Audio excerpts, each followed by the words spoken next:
हमेशा के लिए हो जाता है और एक बार गड़ा पक जाए फिर वो चाह करके भी कुछ नहीं कर सकता उसमें।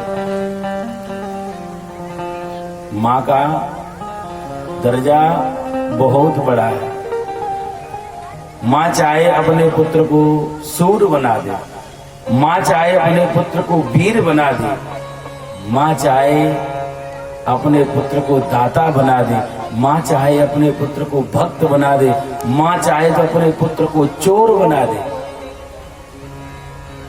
चोर बनाने में भी बालक की कोई गलती नहीं होती है, गलती माँ की होती है। माँ चोरी सिखाती है, बालक नहीं चोरी करता है। आप कहोगे ऐसा तो नहीं हो सकता, लेकिन ऐसा ही होता है। पहले दिन बालक जब स्कूल जाता है तो सबसे पहले वो किसी की रबड़ चुरा के लाता है, और वो किसी को घर में बताए या ना बताए लेकिन अपनी माँ को अवश्य दिखाएगा, देख माँ आज मैं ये लेके आया हूं। और माँ उसी समय पे उसमें चांटा लगा दे और कहे आज ही देखे चल। ये बहुत गंदी बात होती है, किसी की वस्तु चुराते नहीं है। मैं सत्य बता रहा हूं, वो कभी चोरी की सोच भी नहीं सकता। क्यों? क्योंकि उसको उपदेश मिल गया, भैया चोरी करना गंदी बात होती है, मेरी माँ कहती है। लेकिन माँ ने तो उपदेश दिया, देखो ये रबड़ तुम लेकर के स्कूल मत जाना, अब नहीं तुमको पहचान लेगा, तुमसे छीन लेगा। एक रबड़ की बात नहीं होती है, खिलौने की भी बात है, गेंद की भी बात है। गेंद भी लेकर के आए तब भी कहते कोई बात नहीं, अंदर घर में रखो, अंदर खेलना, बाहर मत जाना, नहीं वो पहचान लेगा। बस अब पहले उसकी जो आवश्यकता थी वो गेंद की थी, बॉल की थी, पेंसिल की थी, रबड़ की थी। जब वो बड़ा हुआ तो आवश्यकता अब उसकी पेंसिल की नहीं थी, रबड़ की नहीं थी, कुछ और वस्तु की थी। और वो और वस्तुओं को भी चुराना, क्योंकि वो तो सरलता थी ना। जब पकड़ में आया पुलिस के तो पुलिस उसको रस्सियों से बांध करके ले जाती है। आपने देखा होगा जब लेके जाते। क्यों? कभी विचार किया? क्योंकि पुलिस समाज को ये दिखाना चाहती है, क्योंकि जिसको उन्होंने बंदी बनाया है, जिसको रस्सियों से बांधा है, वो किसी बहन का भाई है, वो किसी माँ का पुत्र है ना। और वो दिखाते हुए ले जाते हैं, बहन मैं तेरे भाई को लेने नहीं लेके जा रहा हूँ, तू मत रो, मैं एक पशु को लेकर के जा रहा हूँ, देख रस्सी से बंधा है। जेल एक होती है, जेल की चार दीवारी एक होती है, और उसी जेल के अंदर जेली भी रहता है, और उसी जेल के अंदर जेलर भी रहता है। जेलर की माँ दीपक जलाती है मंदिर में हनुमान बाबा के सामने कि मेरा बेटा हमेशा जेल में ही बना रहे, और जेली की माँ दीपक जलाती है, हे हनुमान बाबा जल्दी से निकल आए बाहर। एक ही घर, एक ही दीवार, एक ही नियम, एक ही व्यवस्था, फिर इतना कष्ट क्यों? क्योंकि जेलर ससम्मान जाता है और वो पशु बना करके ले जाए जाते हैं। तो इसलिए माँ का रोल बहुत बड़ा है। लेकिन सुनीति ने देखा कि जो सुरुचि ने कहा सत्य है, तपसा आराध्य पुरुषम, परम पुरुष परमात्मा की तपस्या के लिए अगर सुरुचि कहती है तो ये कोई गलत बात नहीं।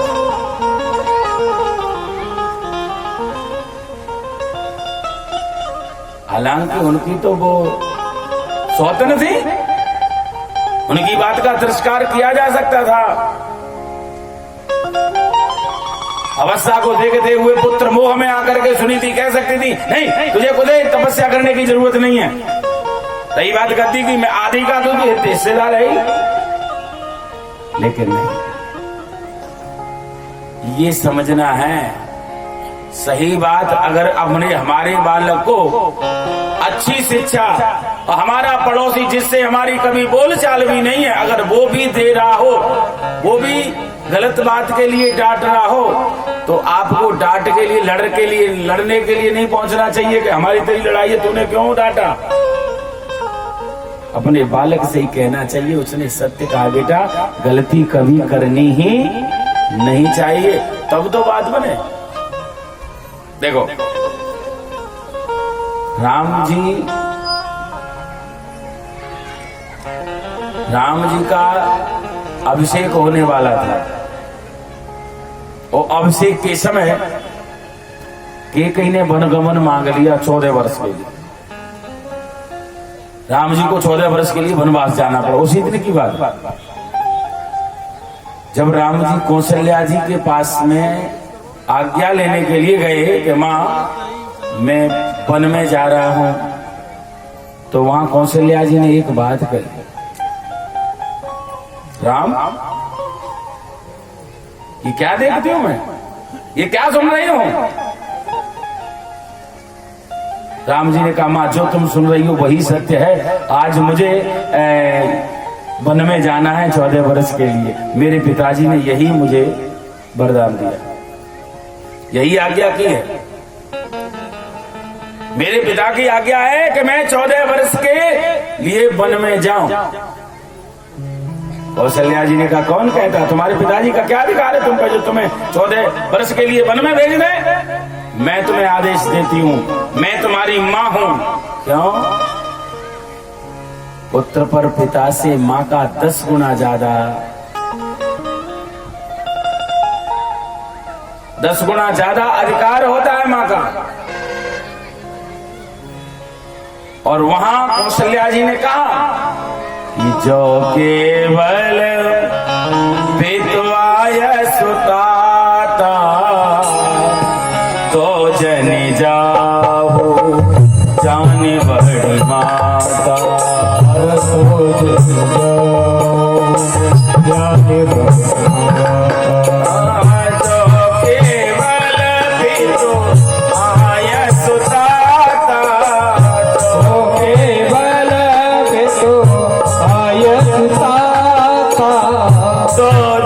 जाओ जान बड़ी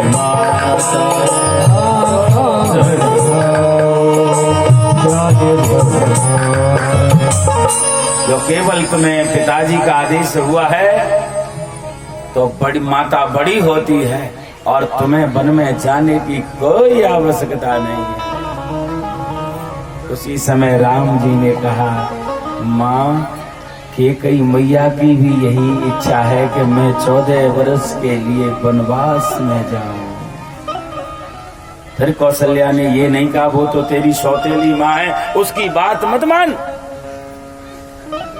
तुरंत बात कह दी कि जो भी तुम कहे वन जाना तो कानन सत अवध समान। राम अगर माता पिता दोनों की आज्ञा हो गई है तो तेरे लिए फिर इस अयोध्या में कोई काम नहीं है, फिर तो तेरे लिए अयोध्या वन में ही है, फिर तुझे अयोध्या में नहीं रोकूंगी। वो अलग भाव है। देखो माँ कह तो देती है, लेकिन एक बात है माँ का हृदय बहुत कोमल होता है। यहाँ राम जी को आदेश तो दे दी, आज्ञा तो दे दी, लेकिन उसके बाद में कौशल्या की क्या स्थिति है पता है? कौशल्या भूल चुकी हैं। जब अरुंधति आती वशिष्ठ जी की पत्नी इनकी गुरु माता, तो उनके सामने एक ही बात कहती है कि मायरी मोहि को न समझावे, राम गवन कीनो साचो सपनो, मोहि परती तीन आवे, माही मोहि को न समझावे। माँ मेरी समझ में नहीं आ रहा कि राम ने वास्तव में ही वनवास कि या मैं कोई स्वप्न देख रही हूं या मैंने कोई स्वप्न देखा है, मुझे विश्वास नहीं हो रहा है? अब प्रसंग भागवत जी का है। एक बात बताएं, आप सभी ने राम कथा सुनी है, रामायण तो पढ़ाई है, सब जानते हैं कि वनवास हुआ राम जी का, लखनलाल जी उनकी सेवा में गए, जनक नंदिनी पुत्र वधू थी कौशल्या जी की, राम की पत्नी थी, राम जी के साथ में गई। लेकिन वनवास किसका हुआ ये आपको पता है? वनवास राम का साथ सीता जी वन में नहीं गई थी, वन में कौशल्या जी गई थी। वन में कौशल्या गई।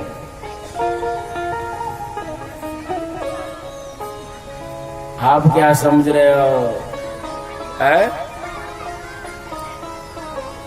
कि कौशल्या के पुत्र वधू वन में हो और कौशल्या राजभवन में रहे? अरे राम, सोचना भी मत। छत पे चढ़ जाती हैं कौशल्या, 14 बरस छत के छज्जे पर बिताई थी।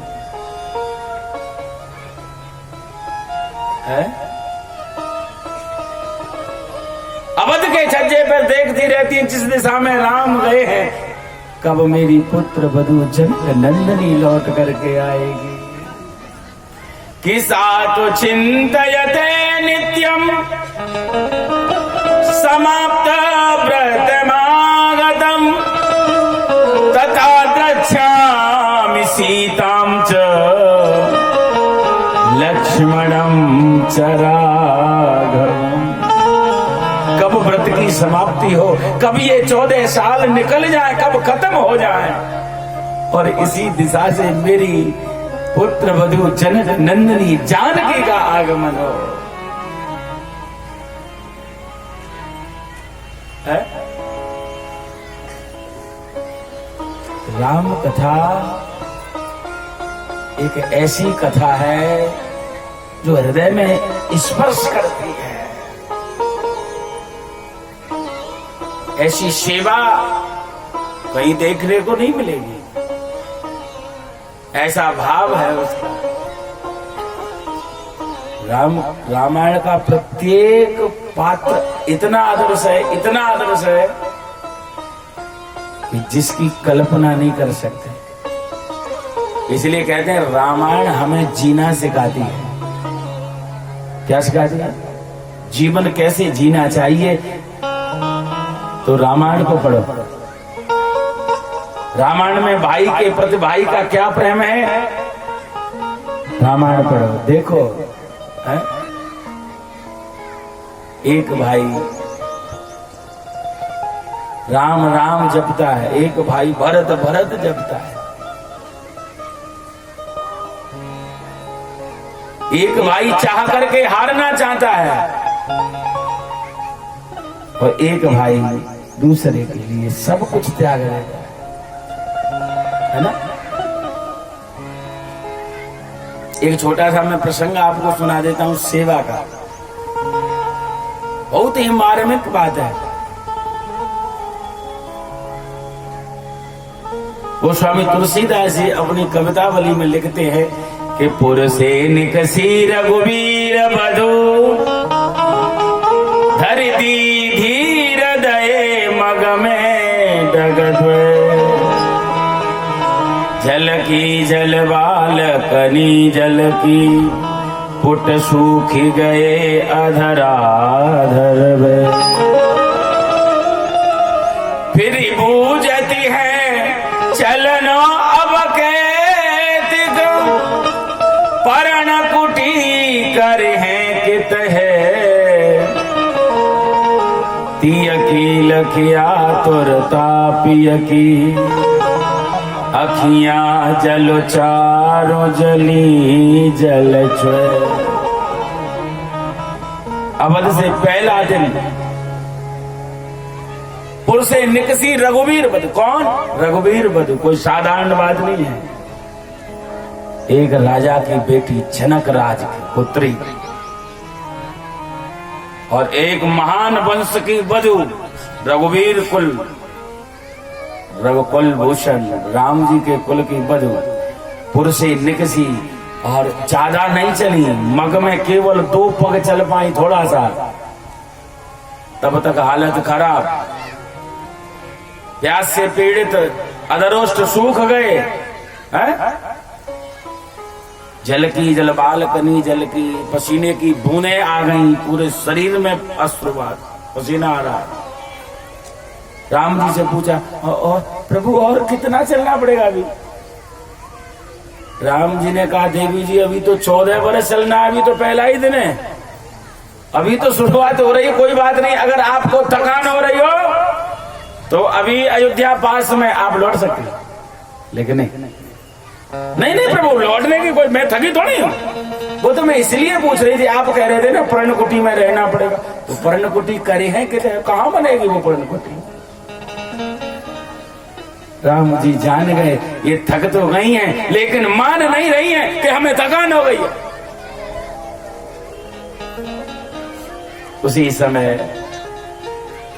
एक छाया, वृक्ष की छाया में राम जी रुक जाते हैं, ठहर जाते हैं।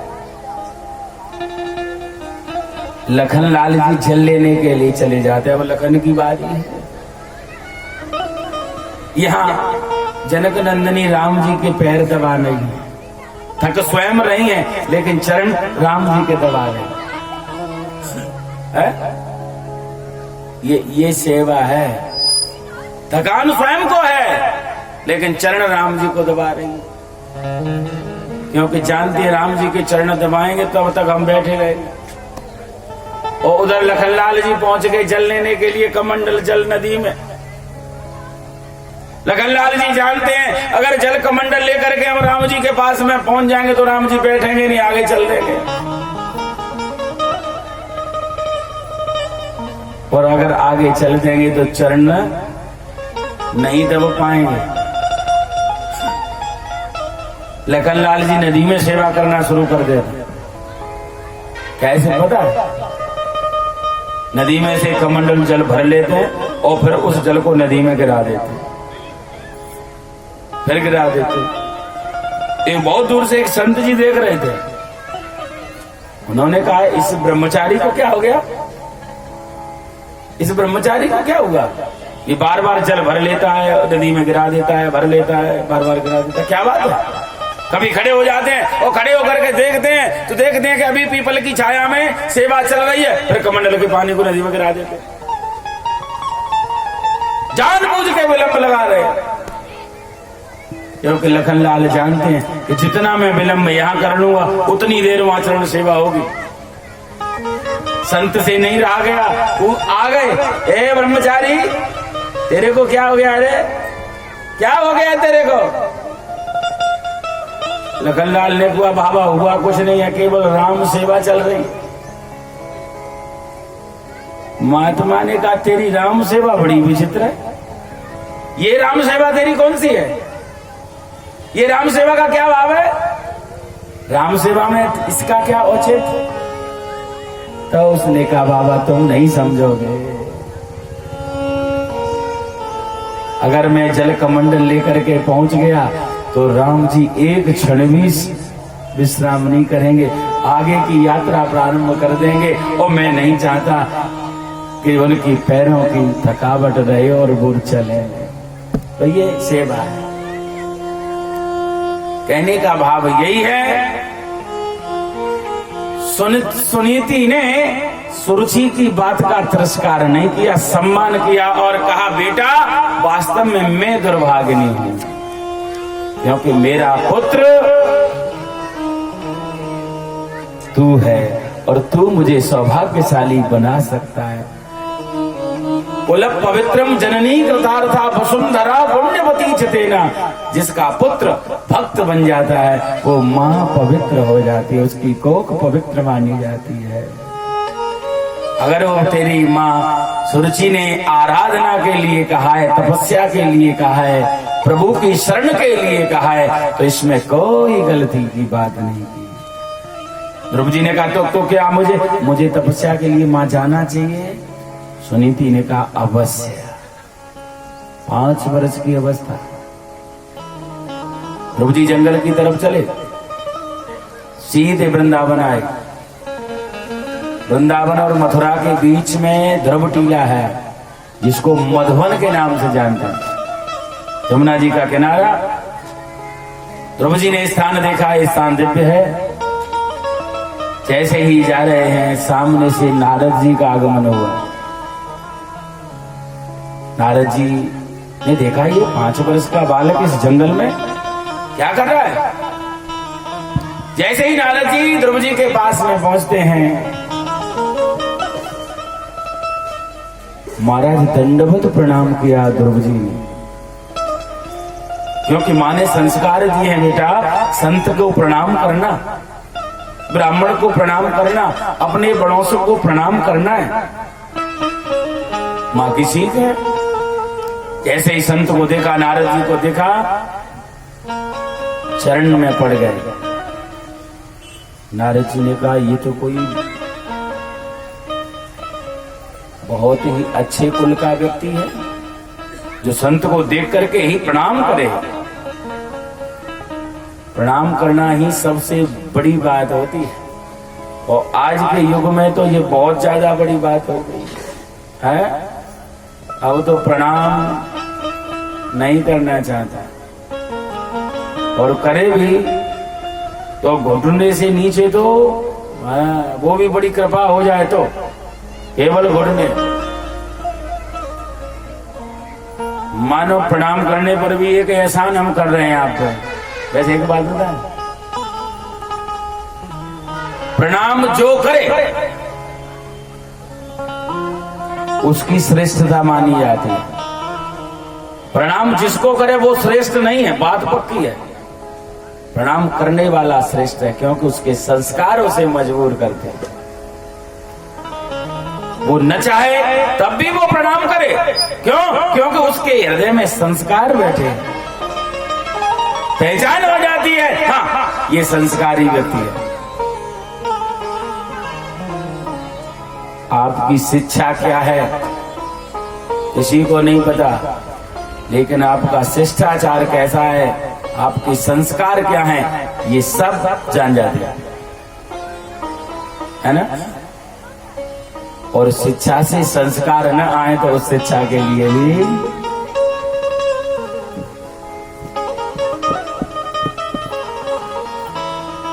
अब इतना ही अंतर हो गया है। शिक्षा में कोई कमी नहीं है, लेकिन संस्कार में कमी पड़ गई भैया, है। अब संस्कार खत्म हो गए।